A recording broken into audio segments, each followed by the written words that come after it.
Food is 46 real food ingredients on demand for real muscle building meals and real results fast.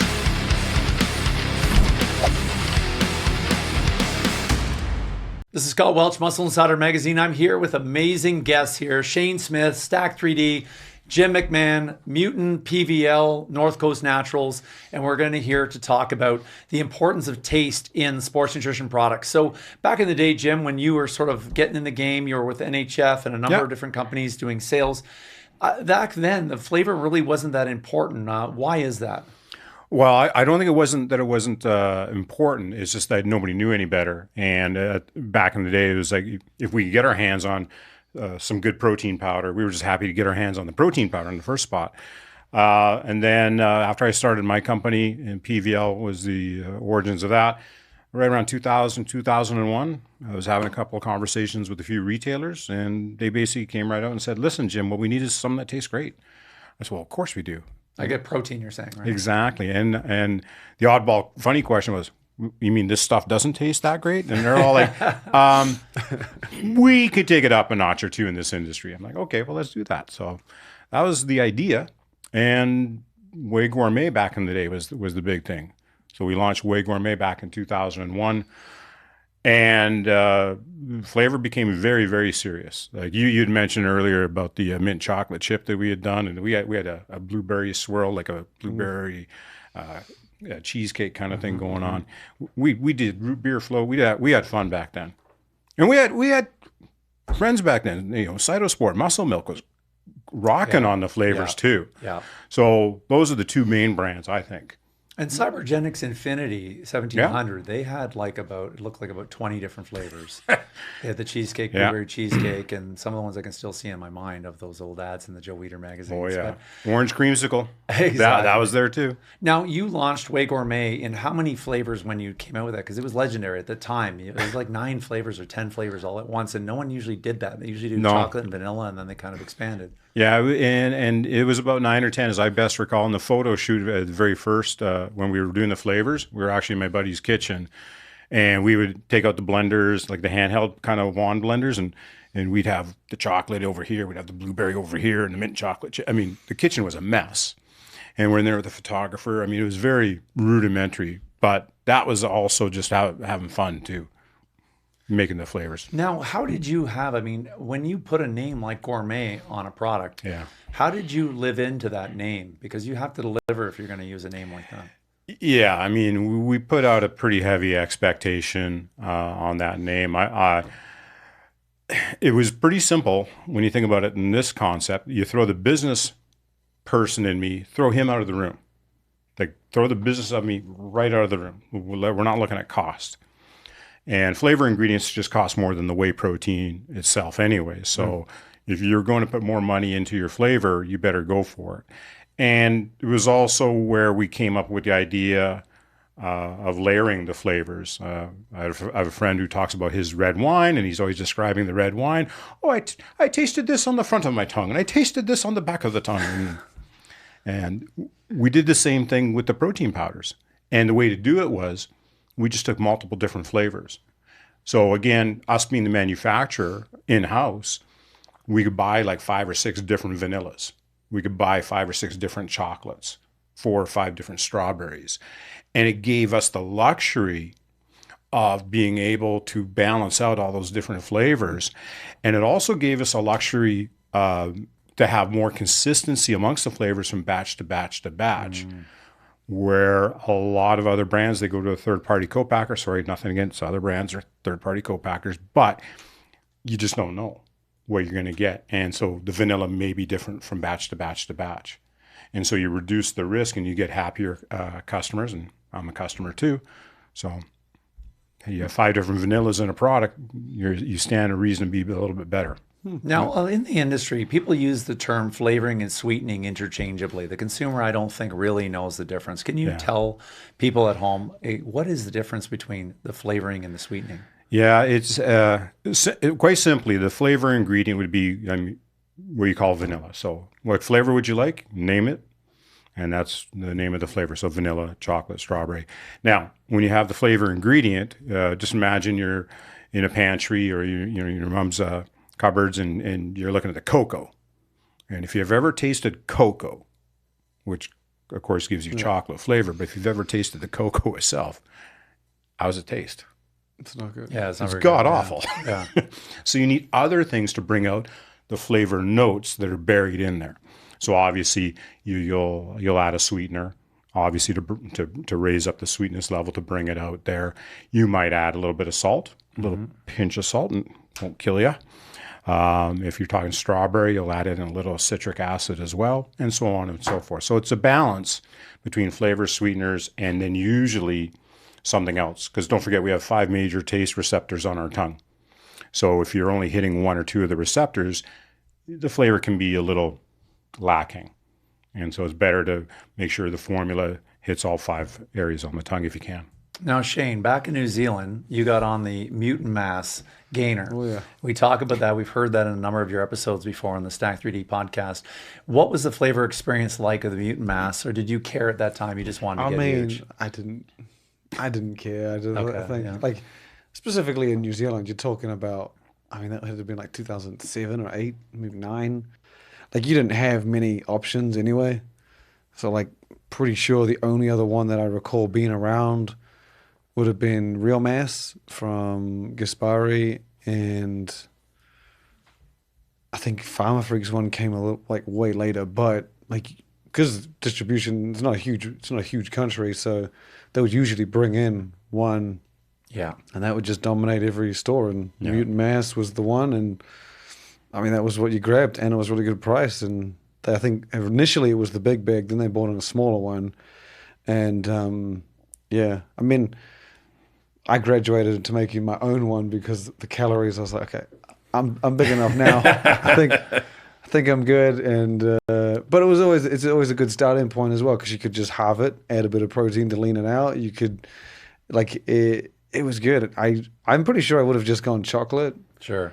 But that's the other thing when you get in countries that are small, they're not going to bring in a variety of flavors, because like a brand would bring out ones that'll do well, and it may be a little bit exotic and some other stuff, but distributors then have to take that even more serious, because they're buying it from the brand and they obviously want to sell out of theirs completely as well. So I don't recall ever seeing too many like bananas or strawberries or anything like that. It was always chocolate, vanilla, and I didn't really care. I always just went chocolate, and then I was always happy. Yeah.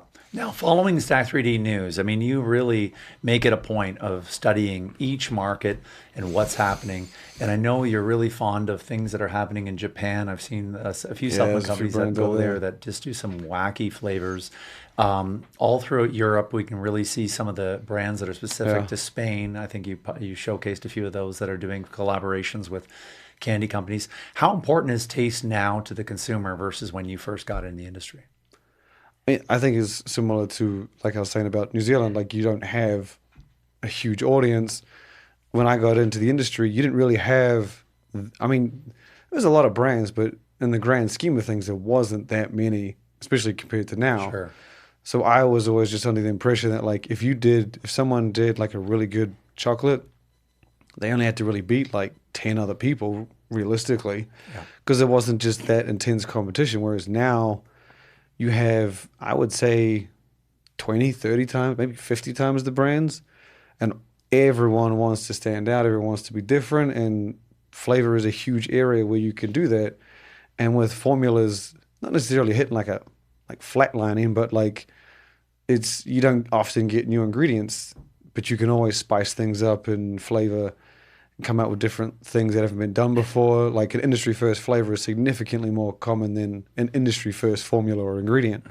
So I think with the increased competition, people have just been encouraged to do better. Like if we still had 10, 20 brands, I don't think the flavor creativity would have evolved to what it is now. And like you got brands that specifically focus around flavor. You got brands that only do new flavors. You got like flavor is a huge selling point now, and like the impulse buying where you do the collabs, and you're like, you might not buy an authentic collab twice or 3 times, but you know you want to try it at least once. That's right. And I think a lot of brands these days are just doing them that quickly, where by the time you finish that one, you just wanted to try it's already another. Might not be from the same brand, but it'll be along the same lines. And it's really, I think, almost unnoticeably made flavor a huge part of the industry. And I think we do take it for granted compared to some of the stuff I remember having way, way, way, way back. Oh, yeah. Now in Europe, I mean, I saw My Protein at one time had 52 different flavors. Pretty sure they of still do. whey. I don't think they've taped. I don't think they've put back. I'm pretty sure it's 52 and a half right now. I think it's probably going to be Probably like more now. Yeah, I recall because they'll do things like for Christmas they'll do 3 flavors. For Easter they'll do special occasions. They'll roll out some flavors, and then they've started to like diversify. So like they have their clear protein isolate, which is very similar to their impact whey isolate, isolate base, but the clear whey is fruit flavors. So I mean, if you combine that with similar other proteins in their line, it's triple figures. It's pretty high. That's incredible. They just pump them out, and you'll get like multiple different chocolates. I'm used to just the one, like chocolate milkshake or rich chocolate. You'll get like chocolate, double chocolate, triple chocolate, White chocolate. Yeah. and all white those weird ones. chocolate. Yeah. And it's just, I mean, I understand. It's pretty cool because the more you can make for individual tastes and flavors, you might get someone who really, really only likes the double chocolate, not the regular and the triple. Yeah. So, I mean, it's those kinds of things I think matter, especially when you're the size of them. And, I mean, if you can do it, why not? Yeah. And they are big, so it's not like, I mean, I guarantee a lot of thought goes into that list. Even though, like, you look at a brand who has 3, and then we see it and we're like, that's too much. But this is My Protein. They're not doing it. If it wasn't selling, they probably wouldn't put it on there. At least I would think so. Now, does that actually raise the bar quite a bit for the small companies kind of going in? I mean, a lot of these guys contact you, they want press. But does that kind of, when you see Ghost doing collabs at that level with like Bubblicious and things like that, does that raise the bar for the entry point for a new brand starting out? I think it's like, what's the word? Like survival instinct. You push something into the corner, he's going to find a way out. Yeah. I think a new brand knows he's not going to get a collab with Warheads or anything like that. So they find other ways. So they'll do a flavor that's like meant to taste like this, and they'll do a few things marketing wise and be like, you know what it's meant to taste like, but they won't call it that. And then they'll up things on the formula side, and then that will be their marketing play. It'll just say, look, we've got 16 grams of actives, and they won't say they're competitor, but they might just have 15. So like they find their way. And I think with the amount of new brands that have come into the industry, I think it's only helped. Because when you have a brand that figures out a way to one-up the competition, the bigger brands, I mean, and there's a few of those that have already graduated to a much higher level, the bigger brands are like, well, okay, maybe we need to do some of that too, and then they'll find other ways, and it's a nice evolution. It makes things fun, makes things exciting, and keeps the creativity coming, I think. Now, are you seeing this now transfer? I mean, it was in protein. We see it in BCAAs. We see it in pre-workouts. Yeah, are we going to see sort of in the future, if you had to get your crystal ball out, the Stack 3D crystal ball, would we see this kind of start hitting other categories like flavor? collabs? I know that Ghost has announced that they're going to do a collab in a vegan protein. I think they already have, haven't they? Like there's not many categories. I just think of gainers. I haven't seen gainer No, collabs yet.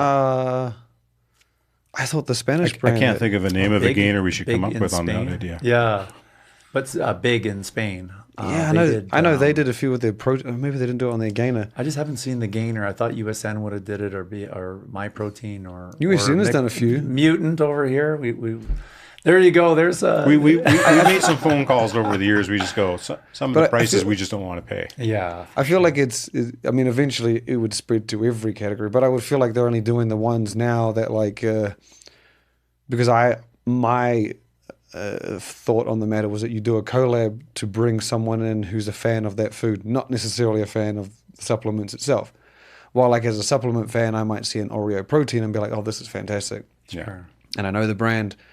But like I feel like one of the key things there is that if you're a fan of Oreo and you've never touched a supplement in your life, you may be slightly more intrigued now to give it a try. Yeah. And if you bring someone in that's never had supplements and that's the first brand that they see, that's a big deal. Yeah. They may never go somewhere else. And like I think that's one of the big things of collabs is bringing in people who have never touched a supplement. Maybe they just thought it was all muscles and whatever, and then they see this and it's the home run. And I think that's why the collab is stuck to mainstream categories, because if you're someone who likes Oreo and then it's in a gainer and it's 1,000 calories, you're going to be like, well, maybe I don't want to do this. Yeah, it makes a lot of sense. Or if it's a protein powder, 120 calories, Yeah.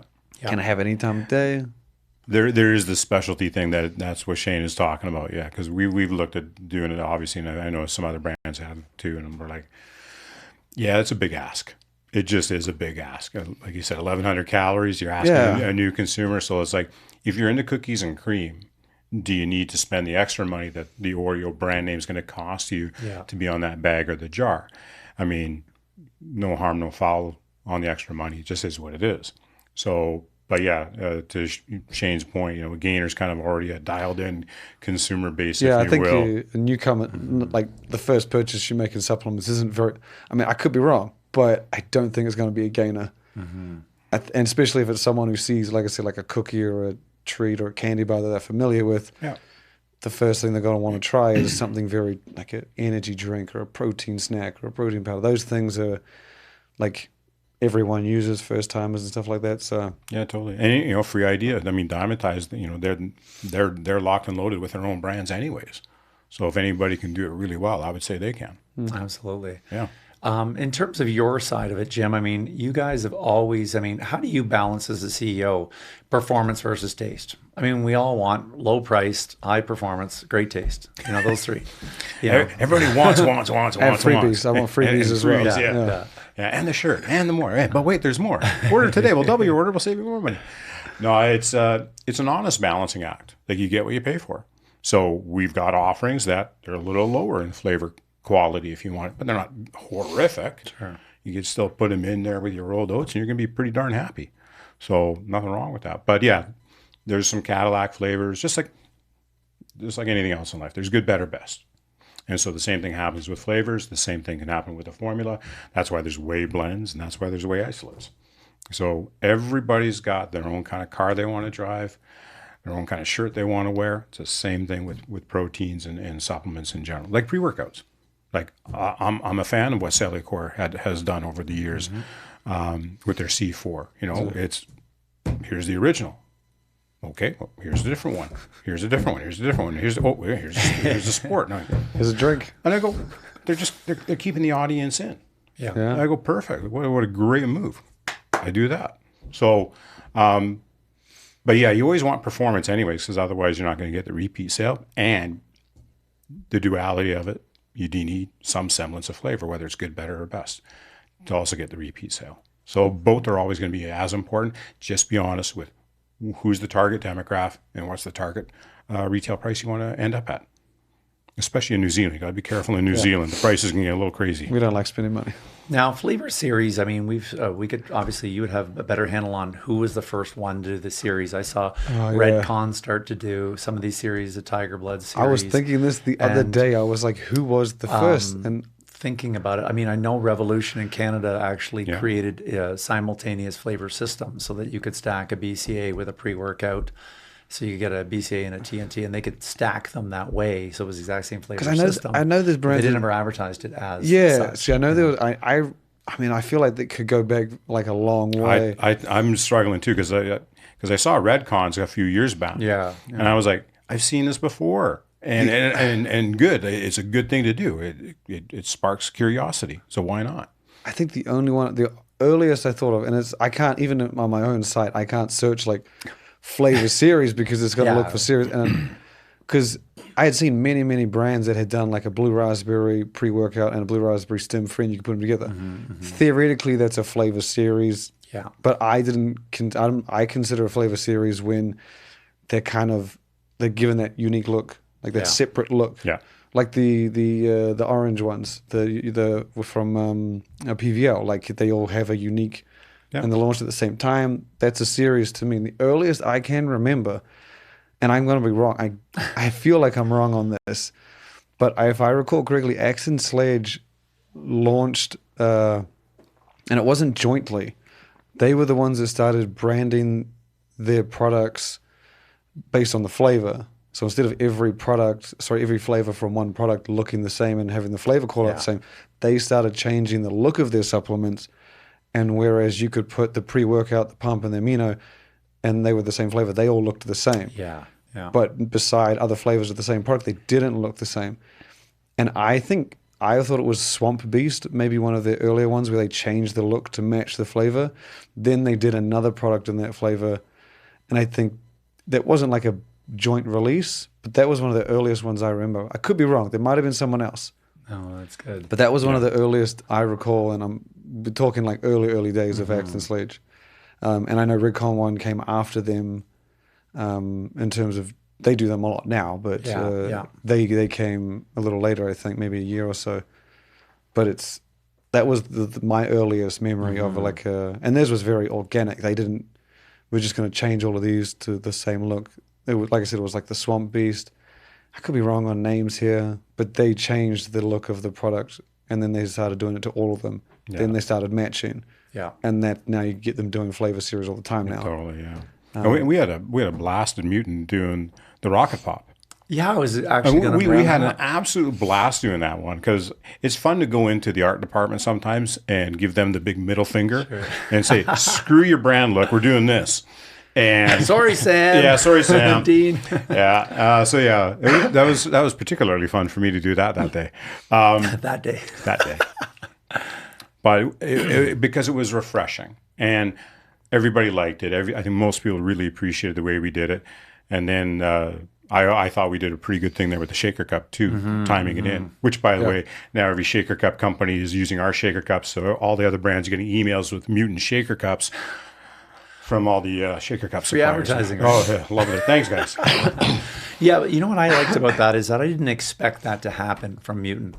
And when you did it, because I saw Redcon did it, and you timed it with 4th of July. Yeah. So they all launched together with the shaker cup. I've never seen a company do a flavor series with the shaker cup that launched at the same time as the flavor series. It was a wrap shaker cup in Rocket Pop. There was a Rocket Pop colored flavor shaker cup to match. It was pretty cool, feel like actually. there have been a few who've done it, but it's like they don't make a big deal about it.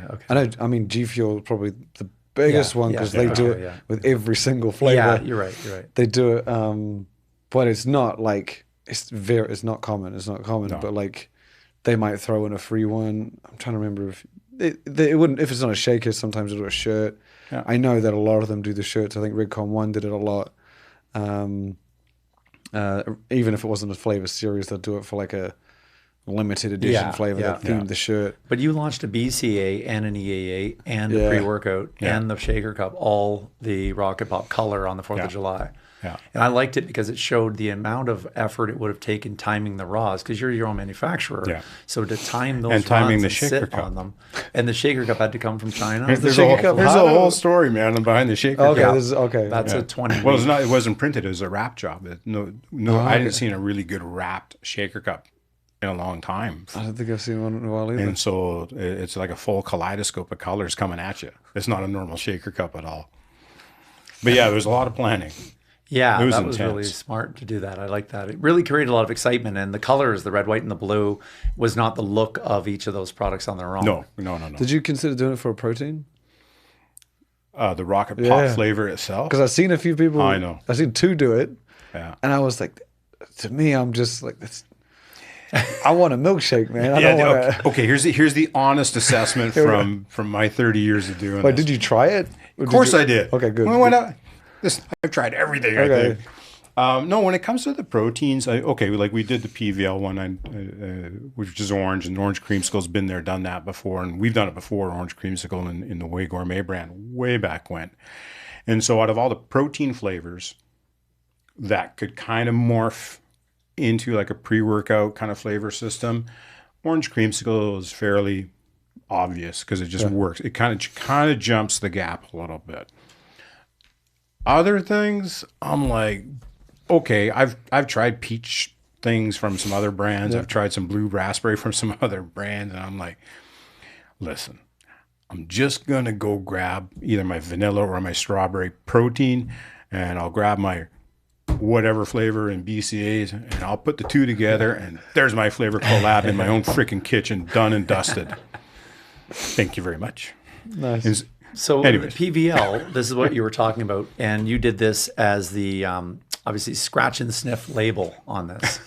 This is different. Yeah. Very exciting. I mean, It I've is different heard. for sure. That Shane had heard of a company who was thinking about doing it but didn't do it. Yeah. I know when I was at Muscle Tech, we were supposed to do it on ads, print ads with the scratch and sniff that back in would the be day. pretty cool.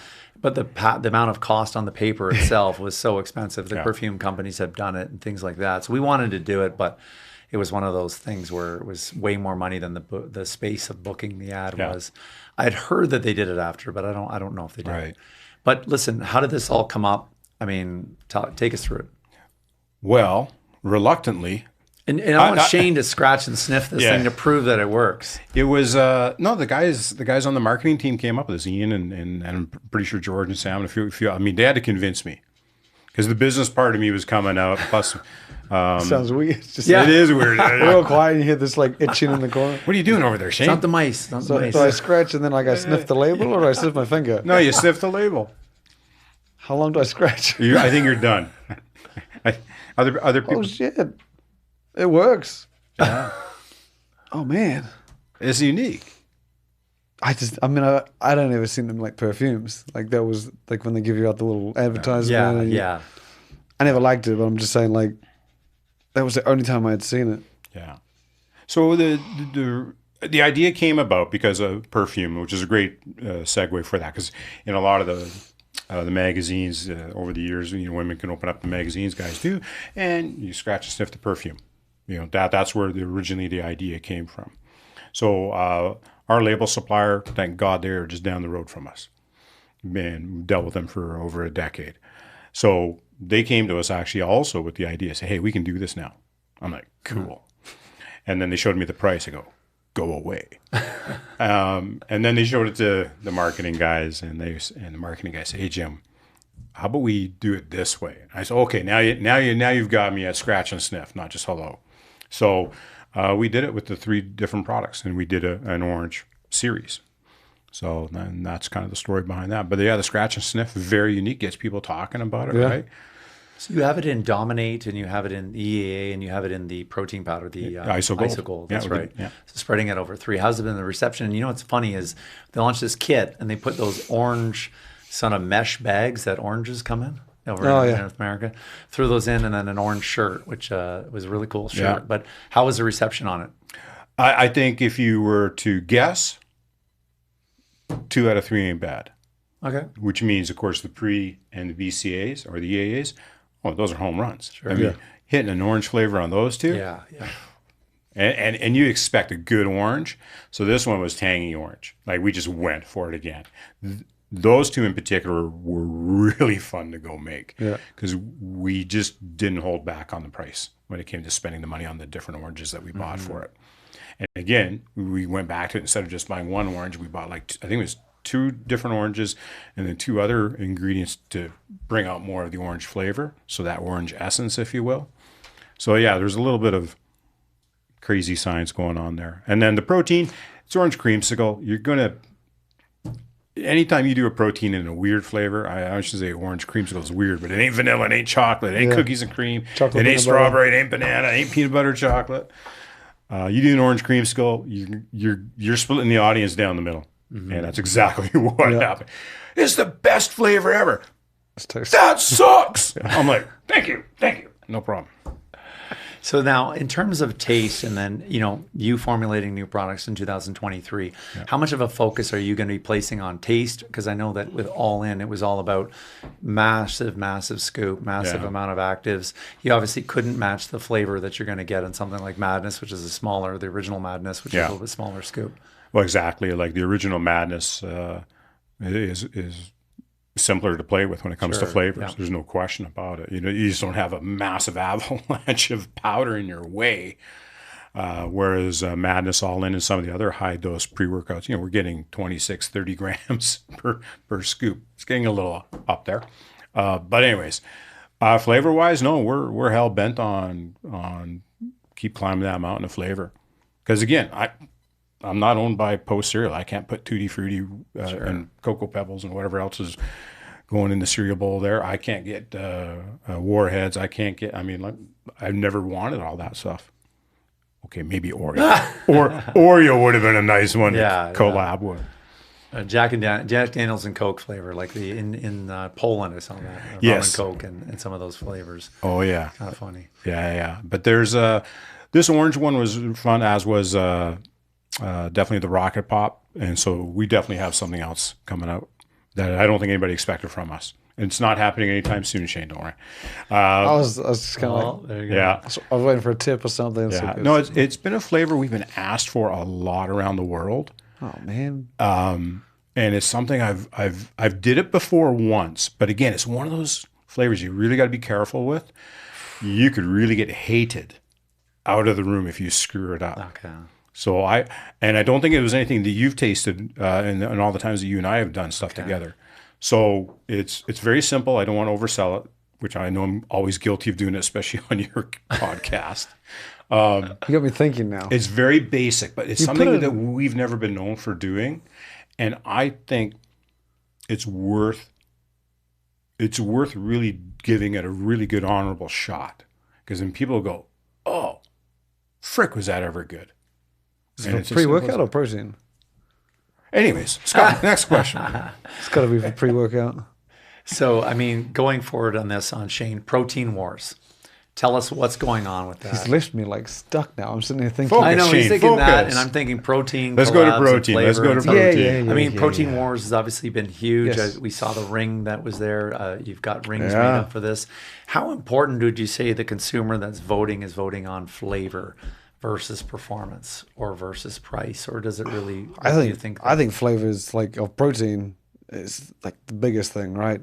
Like, I mean, when you were talking about flavor, and for me, if you take both sides to the extreme, like if you want the best performance, would you sacrifice the best performance for the absolute worst, like vomiting taste? Some people might. Yeah, sure. I might. I mean, I have done it in the past. Lucas at Prometheus would. Yeah. You think? But I feel like when you get to that end of the scale, I'm talking probably like, I don't know, 1 in 100 people would probably be like, not even that, maybe 1 in 1,000. Yeah. And if you bring it down a little bit and you're just like, would you want moderate performance for an even better taste? Or like, I feel like the scale on the majority would suggest that most people would sacrifice a little bit of performance for the best flavor. Yeah. And I think like most people, I would still go the other way if it is really, really good performance-wise. But in protein powder, I think it's way more important because it's something you're not just having once a day. Like a pre-workout you take on training days. Protein powder you may have 1, 2, 3 times a day. Yeah. You may be mixing it with stuff that may ruin the other stuff. Like it's an essential, and fortunately, it's a category where we've got a standard now where, like, I mean, everyone's using the like whey isolate, whey blends. We're all using the same thing. It's not like a pre-workout where you can really push the amount of actives. Yeah. The base ingredient is pretty much the same, and so we've got a standard where flavor is king. Like it is a huge part because there's not much to do on the other side, and I think flavor is probably one of the most important factors in protein because there's not really too much else to it. It's not like someone's going to go and vote for their favorite protein because it's the cheapest, Yeah. or like. And I also think Protein Wars brings in a lot of people who support their brand, like some brands that people are diehard fans of don't sell protein. A lot of the newcomers don't make protein. It's not an easy business to get into. Yeah. So a lot of these guys who are voting and following Stacked and are fans of brands that are a year or two old, they're not voting for their favorite brand. They're voting for probably one that they use or one that they count on or have enjoyed in the past. So I mean, there's no way for me to gauge. Like if I've done things in the past where I'm like, hey, can you fill out this survey then vote? The vote slowed down, and I was like, okay, let's just leave it at voting. Yeah. Nothing more, and let's just get everyone to vote as much as we can. And it's been a fun competition to do since I think this year's the 10th. Wow. I could be wrong. I think this is the 10th. Yeah. Good for you. It's amazing. Jim, from an owner's perspective, how often can you update a flavor? Because, I mean, looking at some of your original flavors, you have like a phenomenal, say it's a chocolate. Yeah. And in time, when you're working on PVL, you might uncover new flavoring systems that you're working with PVL that kind of make the isolate perhaps a bit obsolete, isosurge, in terms of that you can make that taste even better.